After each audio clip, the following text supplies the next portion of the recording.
Coup de tonnerre à Yaoundé, Issa Chiroma défie le régime et entame son installation comme président élu. Au Cameroun, quand le tonnerre gronde au sommet de l'État, ce n'est jamais la pluie qui tombe, c'est la vérité qui éclabousse. Et cette fois, mes frères, la foudre est tombée directement sur le toit du palais d'Etoudi. Oui, Issa Chiroma Bakary, l'homme qu'on croyait fini, le politicien qu'on pensait réduit au silence, vient de déclencher une tempête politique dont personne ne connaît encore l'ampleur. Quand la chèvre décide de brouter dans le champ du lion, c'est qu'elle a faim de vérité. Ce proverbe camerounais résume parfaitement la situation actuelle. Parce que ce qui se passe là, ce n'est pas une simple querelle politique, non mes frères, c'est un véritable drame national, un affrontement historique entre le système et son ancien fils préféré. Issa Chiroma, celui qu'on avait vu hier défendre bec et ongle le régime de Paul Biya, vient aujourd'hui claquer la porte et déclarer haut et fort. J'ai gagné les élections, je suis le président élu, et je vais m'installer. Ah mes frères! Vous imaginez? Dans un pays où même les anges du ciel hésitent à parler de politique sans autorisation, Chiroma, lui, a sorti les gros dossiers, les vrais papiers, les procès-verbaux officiels. Et pendant que certains tremblaient à l'idée d'évoquer le mot « fraude », lui, il balance les preuves comme un vendeur de beignets balance ses beignets au marché de Mokolo, en plein jour, devant tout le monde, sans peur, sans gants, sans fioritures. Ne partez pas, car ce reportage va vous plonger dans un monde de complots, de secrets bien gardés et de stratégies électorales dignes d'un film hollywoodien tourné à Yaoundé même. Chaque mot, chaque geste, chaque dossier cache quelque chose. Ce n'est pas juste une déclaration politique, c'est une opération de vérité qui pourrait bien redéfinir tout ce que vous pensiez savoir sur les élections au Cameroun. Et puis, entre nous, si un homme comme Chiroma ose se proclamer président, ce n'est sûrement pas pour jouer au théâtre. Non. C'est qu'il a des munitions, des preuves, et une stratégie que même les conseillers de la présidence ne voient pas venir. Mais avant qu'on entre dans le vif de ce mystère, prenez juste un instant, oui, un petit instant. Aimez cette vidéo? Abonnez-vous à la chaîne Kamé News. Et surtout activez la cloche de notification, parce qu'ici, on ne fait pas dans les actualités tièdes. Sur Kamé News, on vous livre la vérité comme un bon piment de Mundi, brûlant, piquant, et inoubliable. Ici, on ne maquille pas les faits, on ne récite pas les communiqués officiels. Non mes frères, ici, on vous sert la politique camerounaise comme elle se vit, avec satire, avec intensité, et surtout avec courage. Alors asseyez-vous bien, prenez votre tasse de thé chaud, et restez connectés. Parce que ce que vous allez entendre dans ce reportage n'a rien de banal. C'est du jamais vu dans l'histoire politique récente du Cameroun. Un ancien ministre, devenu président autoproclamé, qui défie ouvertement le régime en place et entame son processus d'installation comme si de rien n'était. La question que tout le monde se pose maintenant est simple. Chiroma bluffe-t-il, ou prépare-t-il réellement un coup de maître? Eh bien, Kamé News a mené l'enquête, creusé les sources, recoupé les infos, et ce soir, vous allez comprendre pourquoi cette histoire pourrait bien marquer un tournant historique dans le Cameroun de 2025. Partie 1. Le contexte explosif, quand la politique camerounaise devient un film d'action. Ah mes frères, asseyez-vous bien, attachez vos ceintures et gardez vos calmants à portée de main. Parce que ce qui se passe en ce moment dans la République du Cameroun, ce n'est plus la politique, c'est un film d'action, tourné sans cascadeur, avec des acteurs bien vivants et des dialogues plus dangereux que des armes à feu. Oui, la tension est montée d'un cran. La scène politique camerounaise est en ébullition, bouillante comme une marmite de couscous qu'on a oubliée sur le feu. Et au centre de cette marmite, un homme, Issa Chiroma Bakary. Lui qu'on appelait encore hier, le griot du pouvoir, le défenseur des causes perdues, ou encore le fidèle parmi les fidèles du président Paul Biya. Eh bien mes frères, le voilà aujourd'hui dans une position que même les devins du maillot de Sanaga n'auraient pas pu prédire. Un vent de rébellion souffle sur Yaoundé. Depuis quelques semaines, l'atmosphère au sommet de l'État a changé. Ce n'est plus la sérénité feutrée des couloirs d'Etoudi, non. C'est la cacophonie, la méfiance, le soupçon généralisé. Les clans se regardent en chiens de faïence, les téléphones chauffent, les coups de fil se font discrets, les alliances se font et se défont plus vite que les mariages à la mairie de Douala 5e.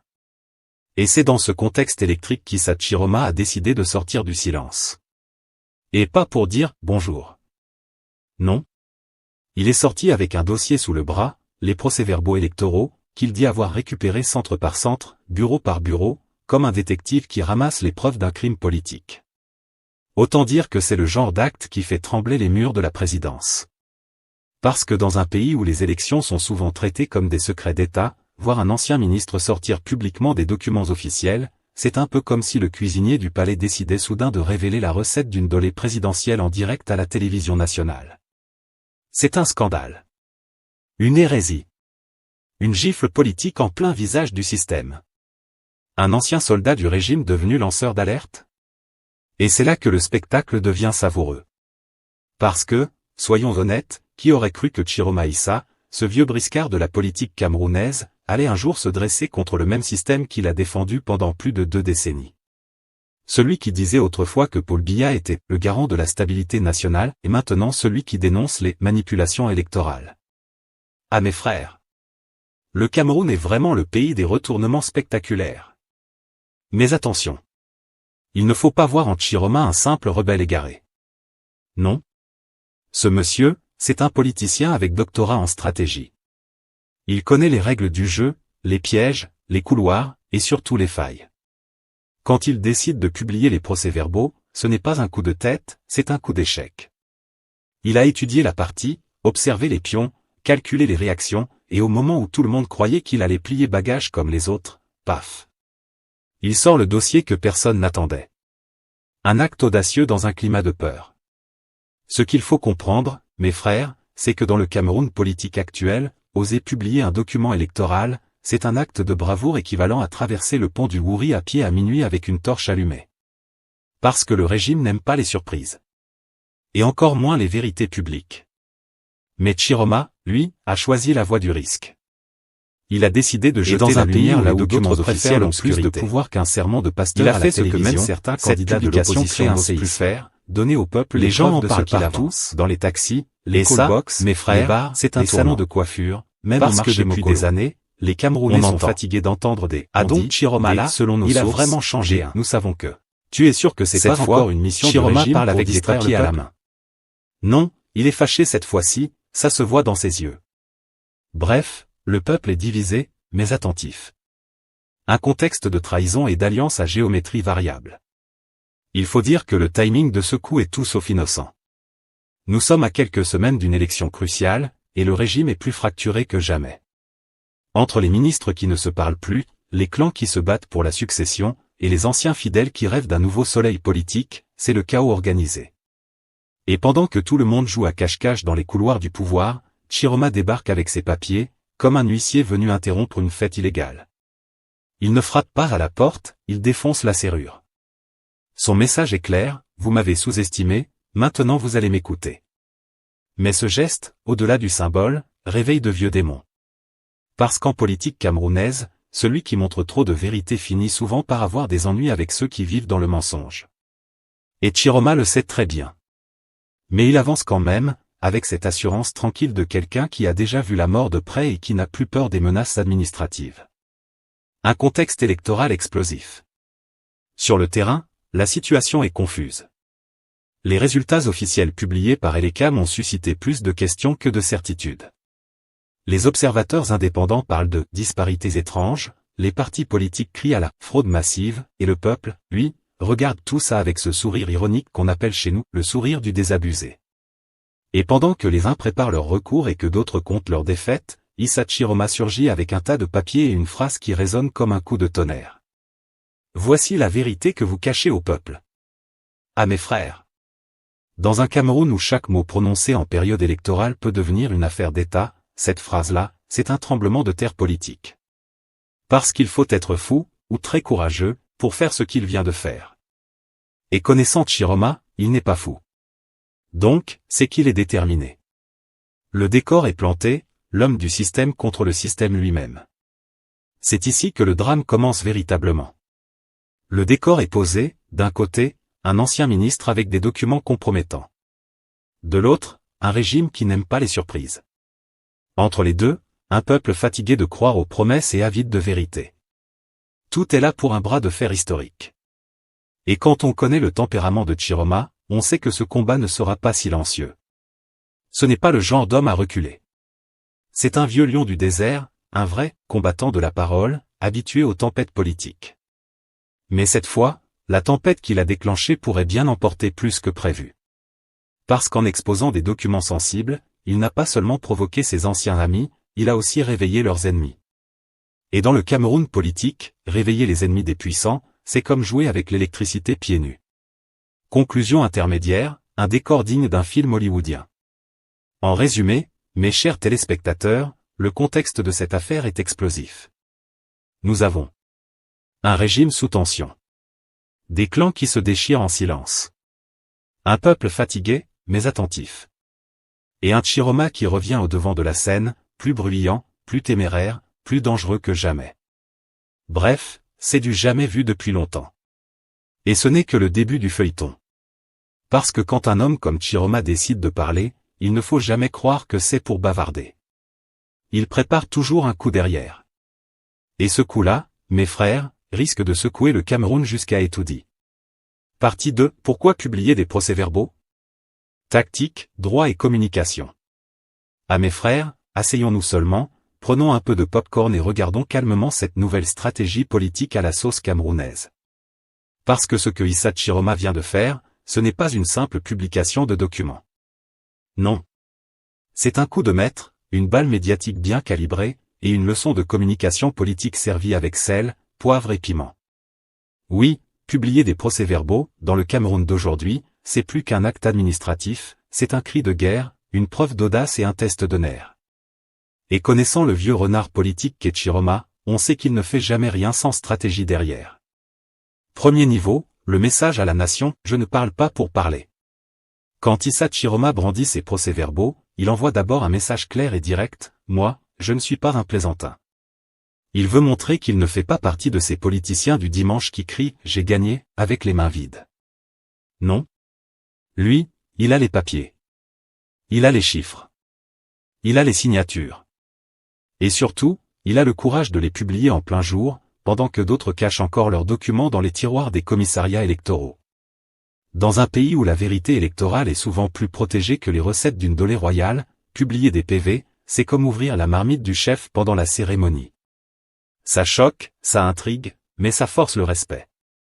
Parce que, disons la vérité, combien de candidats ont déjà publié leurs procès-verbaux, un par un, avec les cachets visibles? Pas beaucoup, hein. Donc Chiroma frappe un grand coup. Et derrière cet acte, il veut qu'on comprenne une chose, il n'est pas en train de crier au vol, il est en train de montrer le cambriolage en direct. C'est une manière de dire au peuple, ne croyez pas ce qu'on vous raconte, regardez vous-même les papiers. Et dans un pays où la confiance dans les institutions est plus fragile que le réseau de NEO pendant la saison des pluies, cet appel à la transparence sonne comme un air nouveau. Deuxième niveau, la stratégie de communication, quand tu n'as pas la télévision, utilise Internet. À les centres de vote, et voilà les totaux. C'est une stratégie qui casse la propagande classique, parce qu'elle place la vérité au centre du débat. Même si certains doutent encore de l'authenticité de ces documents, le geste seul crée un choc psychologique, donc un candidat peut vraiment publier ses PV sans se cacher. Et oui, mes frères, le Cameroun change lentement, mais sûrement. Troisième niveau, la tactique politique, forcer le pouvoir à sortir du silence. Ne vous trompez pas. Le président Chiroma n'a pas juste publié ses procès-verbaux pour faire joli. Non. C'est une tactique pensée, calculée, chronométrée. Il sait très bien que le pouvoir aime le silence. Il sait que la stratégie habituelle du régime, c'est de laisser parler, puis attendre que le peuple se fatigue. Mais cette fois-ci, Chiroma a changé la donne. En publiant les PV, il force le gouvernement à réagir, à justifier, à communiquer. Parce que plus les jours passent sans réponse, plus son discours prend de la force. Et là, mes frères, le régime est dans une situation délicate. S'il répond, il lui donne de l'importance. S'il se tait, il laisse croire qu'il a raison. C'est un piège parfait. Un piège politique à la camerounaise. Et tout ça, Chiroma le sait. Il joue avec le temps, il joue avec les nerfs, et surtout, il joue avec le peuple. Parce qu'en politique, celui qui maîtrise le récit, maîtrise la perception. Et celui qui maîtrise la perception, finit par gagner la bataille de la légitimité. Quatrième niveau, la dimension juridique entre légalité et légitimité. Là où ça devient intéressant, c'est dans le domaine du droit. Parce que publier des PV, ce n'est pas illégal en soi, mais c'est risqué. Très risqué même. Le ministre Atanga Nji et les juristes du pouvoir savent que cette publication peut être interprétée comme une proclamation parallèle, ce qui peut être puni par la loi. Mais Chiroma, en vieux politicien rusé, a choisi ses mots avec soin. Il ne dit pas « je proclame les résultats officiels ». Il dit « je publie mes preuves ». Ah! La nuance, mes frères. Le diable se cache dans les mots. C'est ce qu'on appelle en politique une autoproclamation déguisée. Il marche sur la fine ligne entre revendication démocratique et provocation juridique. Et c'est là tout le génie du personnage. Il fait ce que la loi ne prévoit pas clairement, sans tomber dans ce qu'elle interdit explicitement. Autrement dit, il met le régime dans un embarras juridique. Parce que s'ils veulent le poursuivre, il leur faudra d'abord prouver que les documents sont faux. Et s'ils sont vrais, alors le procès risque de se retourner contre eux. Voilà le genre de coup de poker qui fait trembler les palais sans qu'on tire une seule balle. 5e niveau, l'effet psychologique, quand la vérité devient une arme. Ne sous-estimez pas la portée symbolique de cette publication. Dans un pays où le peuple a souvent l'impression que les élections sont décidées avant même le vote, voir un candidat publier des preuves palpables, c'est comme voir une lumière au bout du tunnel. Les Camerounais ne sont pas naïfs. Ils savent que la politique, c'est du théâtre. Mais cette fois, Chiroma leur a donné le script. Et ça change tout. Parce que quand le peuple lit, compare, partage, commente, la peur diminue. Et quand la peur disparaît, le pouvoir tremble. C'est exactement ce que Chiroma voulait provoquer, une réaction psychologique. Il ne cherche pas seulement à convaincre les institutions, il veut réveiller la conscience populaire. Et il faut reconnaître que ça marche. Dans les marchés, les taxis, les salons de coiffure, tout le monde en parle. Certains disent, ce vieux-là, il est courageux. D'autres répondent, il cherche sa mort, hein. Mais au moins, tout le monde parle de lui. Et en politique, le silence est pire que la haine. Conclusion intermédiaire, un coup de génie ou un saut dans le vide. Alors, mes chers téléspectateurs de Kame News, vous le voyez bien, publier ces procès-verbaux, ce n'est pas une simple bravade. C'est un acte politique calculé, un message stratégique et un test de résistance. Issa Chiroma vient de transformer la communication politique en instrument de lutte, et la transparence en bouclier contre l'intimidation. Mais attention, dans un pays où la vérité dérange, trop de clarté peut aveugler. Et dans cette partie de poker électoral, chaque carte qu'il pose peut aussi être utilisée contre lui. La question maintenant, c'est de savoir, est-ce que ce coup de génie va le propulser vers la victoire, ou l'emmener directement dans la gueule du loup? Partie 3, les risques, ennemis, menaces et escalade potentielle. Ah mes frères, asseyons-nous calmement. Parce que ce que Issa Chiroma vient de faire là, ce n'est pas un petit risque, hein. Ce n'est pas le genre de risque où tu traverses la route sans regarder. Non. C'est le risque du genre où tu décides de traverser le périphérique politique camerounais à midi, pendant que les convois présidentiels roulent sans klaxon. Le monsieur vient de mettre ses 2 pieds dans le plat du régime, avec une confiance qu'on ne voit plus souvent au Cameroun. Et quand quelqu'un parle fort, très fort, dans un pays où les oreilles du pouvoir sont plus longues que celles d'un âne, il faut s'attendre à ce que le ton monte, que les menaces pleuvent et que les micros se mettent à grésiller subitement dans les conférences de presse. Les premières secousses, quand la politique devient terrain miné. Depuis que Chiroma a sorti sa phrase magique « J'ai gagné », voici les PV, les murs du ministère de l'administration territoriale tremblent légèrement. Paul Atanga Nji, l'homme des communiqués nocturnes, n'a pas tardé à dégainer ces phrases légendaires, nul ne peut proclamer les résultats des élections avant le Conseil constitutionnel. Traduction en langage camerounais, mon frère, tu veux dormir à Kondangui? Mais cette fois-ci, le ton a changé. Parce que Chiroma ne s'est pas contenté de proclamer, il a publié les papiers. Oui, les fameux procès-verbaux, pièces maîtresses des batailles électorales. Et en les publiant, il a franchi la ligne rouge invisible que tout homme politique au Cameroun connaît, celle du silence obligatoire après l'élection. C'est comme un code non écrit, on peut crier pendant la campagne, on peut pleurer après, mais entre les deux, il faut respecter la pause sacrée. Eh bien, Chiroma, lui, a cassé la pause. Il a mis le volume à fond. Résultat, l'establishment grince des dents, les caciques du RDPC se réunissent dans des salons climatisés pour dire, ce gars-là, il veut quoi exactement? Et dans les couloirs du pouvoir, on se demande si l'homme n'est pas devenu le grain de sable dans la machine bien huilée du système BIA.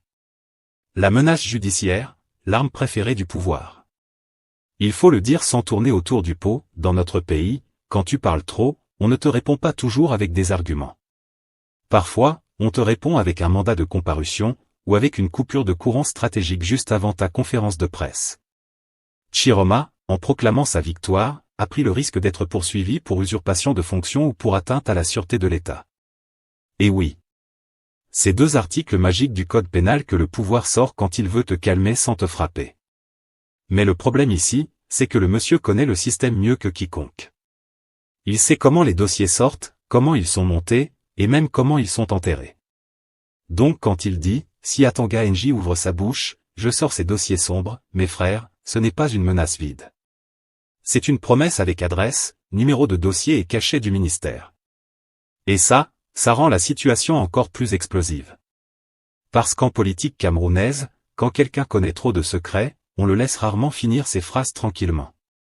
D'où cette tension palpable, chaque mot de Chiroma est désormais un cocktail Molotov médiatique.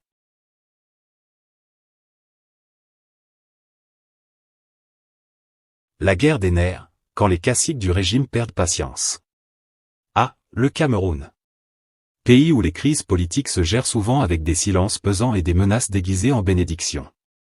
Depuis la sortie de Chiroma, certains hauts responsables du RDPC sont devenus subitement nerveux. D'autres, plus malins, préfèrent faire semblant de rire. Ah, notre frère Chiroma, c'est un comédien. Mais au fond d'eux, ils savent très bien que ce n'est plus de la comédie.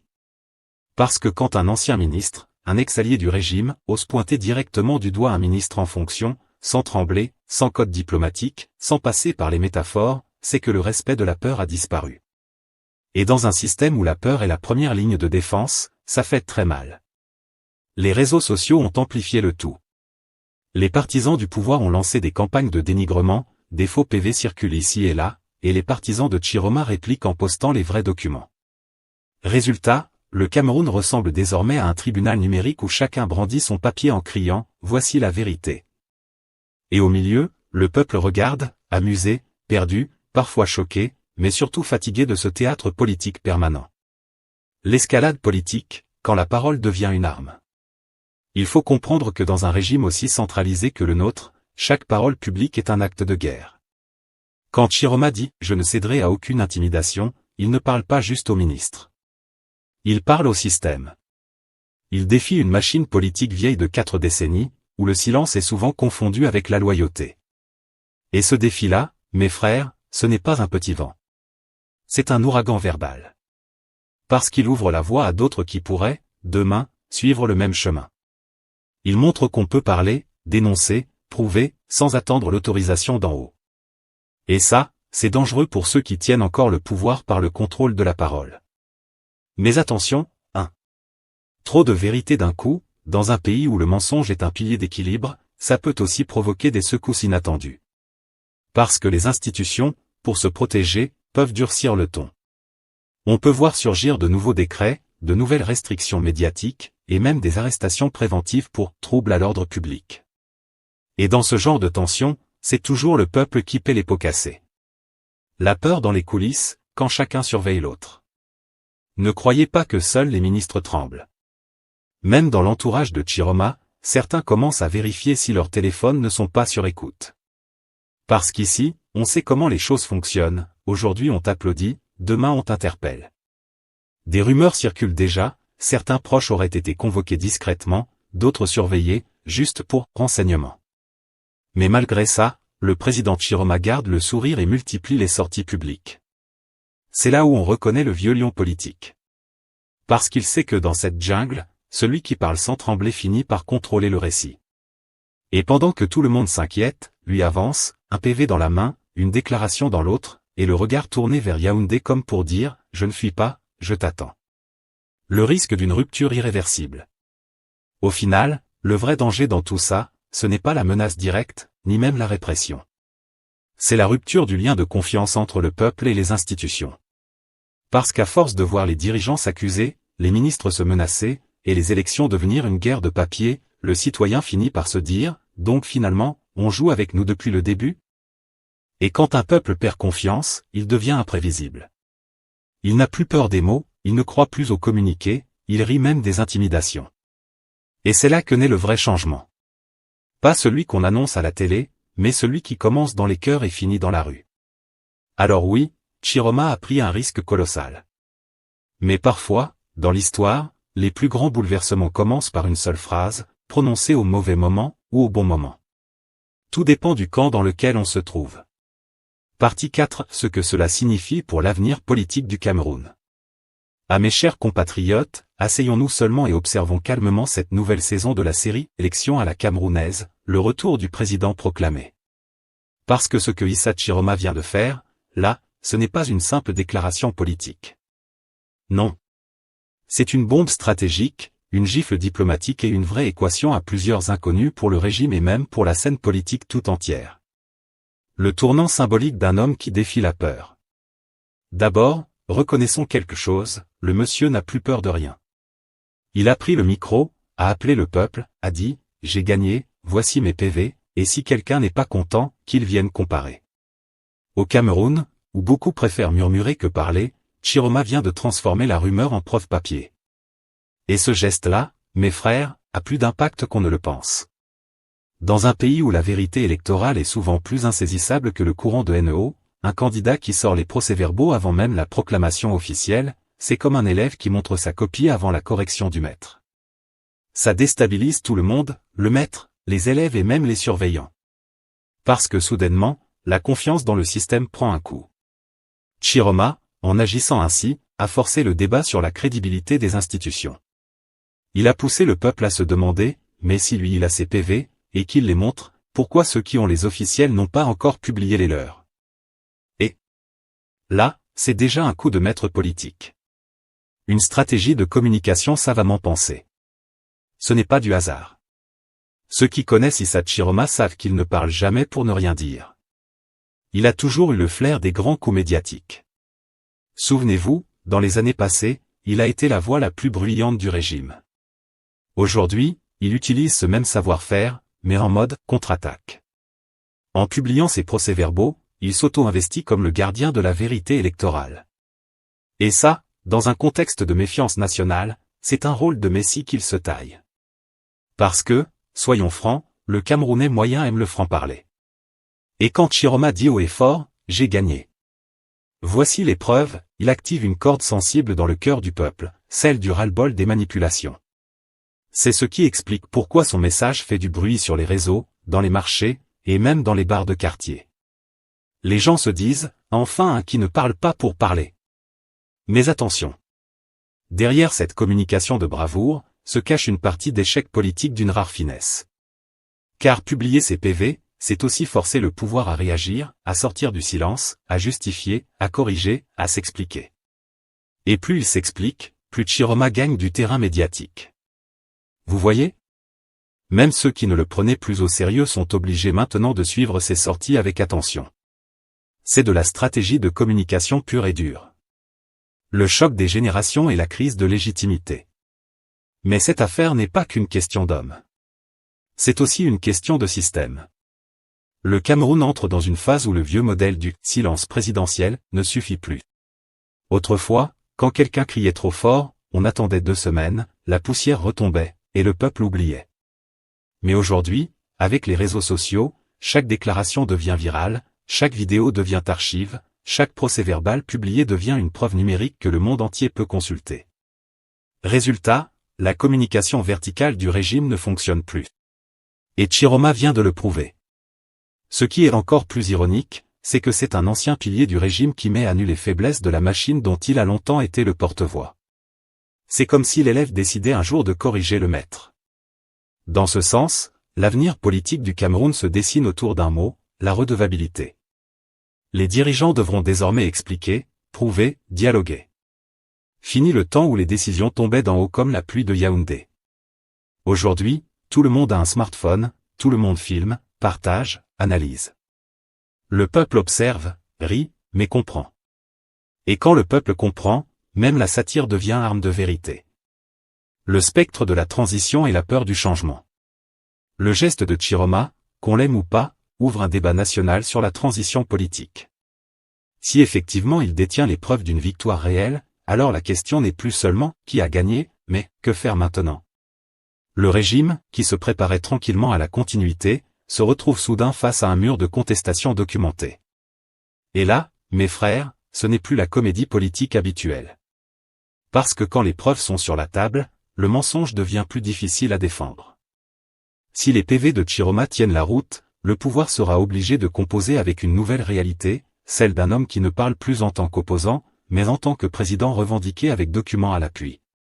Et si cette tension n'est pas gérée avec sagesse, on risque d'ouvrir un nouveau chapitre de crise politique dans ce pays. Déjà, certains analystes parlent de « guerre des légitimités » où d'un côté, il y aura le président des institutions, et de l'autre, le président des preuves. Et vous savez, chez nous, quand deux éléphants se battent, c'est toujours l'herbe, c'est-à-dire le peuple qui souffre.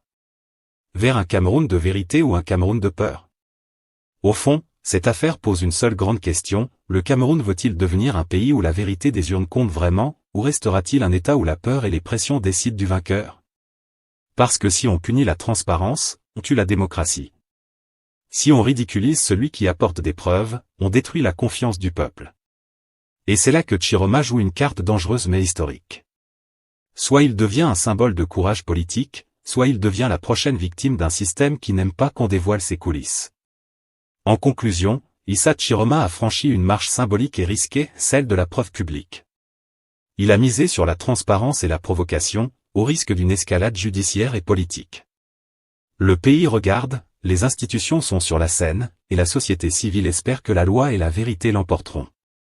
À vous, téléspectateurs, que pensez-vous de cette méthode? La publication des procès-verbaux est-elle suffisante pour légitimer une proclamation, ou n'est-ce qu'un coup de communication? Répondez dans les commentaires. Si vous avez aimé cette analyse, likez, partagez, abonnez-vous à Kame News pour plus d'enquêtes, et activez la cloche pour ne rien rater.